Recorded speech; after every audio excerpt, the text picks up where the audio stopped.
Getting one of my first jobs at a restaurant sounded like a great idea. I was working with my best friend, getting experience, everything was going good. That was until I saw my pay. You're telling me I had to live off $6 and maybe some tips? That definitely wasn't enough for all the cranky old people I had to deal with. I was just about to start college and I needed to save money. For this reason, I believe that the U.S. Congress should up the minimum wage to $15. After getting experience in this field and doing a lot of research, I strongly believe that it would only be beneficial to up the wage. As someone who's in the target group of minimum wage workers, I believe it's only right to speak up about this nationwide issue for not only teens, but for everyone else. The U.S. is greedy when it comes to money. They pose unfair punishment on teens who seek money for their future, families who rely on paychecks to feed them, and workers who just rely on tips. For the first reason I believe raising the minimum wage is the right choice is because it supports students who need money for education, which can lead to less debt. According to an August 1st, 2024 article by USA Facts, there are over 160 million people in the nation's labor force. Roughly 6.36 million of them are teens. Of those teens, majority of them decide to go to college. According to an article from Understanding College Affordability, each year 30 to 40% of students take out a federal loan to help pay for college. 70% of students who receive a bachelor's degree have education debt by the time they graduate.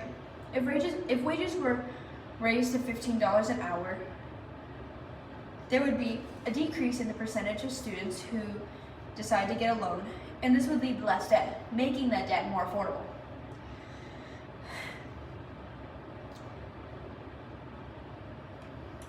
Another reason minimum wage should be raised is for the families who are struggling living paycheck to paycheck. A January 21st, 2025 article by the Center on Budget and Policy Priorities writes, the Supplemental Nutrition Assistance Program, SNAP, formerly known as food stamps,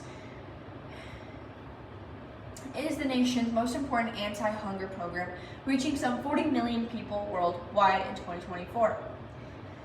These 41 million people counts the adults in the SNAP program. It doesn't include the children who are also living off these food stamps. I have no doubt that this 41 million could be tripled if they include children. That's a concerning amount of people to feed. If you raise these minimum wages, it would not only feed the mouths of children, it would feed the mouths of adults. One last reason that minimum wage should be raised is to support those whose jobs solely rely on tips. According to the Department of Labor, an employer of a tipped employee is only required to pay $2.13 in direct wages. Working a job when tips determine your pay is unfair and stressful. A lot of people who receive tips get them based on their looks or their attitude, but some people don't have their work recognized, therefore earning less money. Raising the minimum wage while lowering the tip out rate would provide a fairer chance for those in such demanding jobs. For all those reasons, I want to make it clear that if minimum wages were raised, I don't believe that we should settle. I believe that raising it will only give a better chance to those who need money in these hard times. As inflation continues to rise, we struggle to make ends meet when wages are the same. Increases would help family and students who are in need. So hearing all of this, would you really want to miss out on these opportunities of having less worry of money like I did? I know I wouldn't.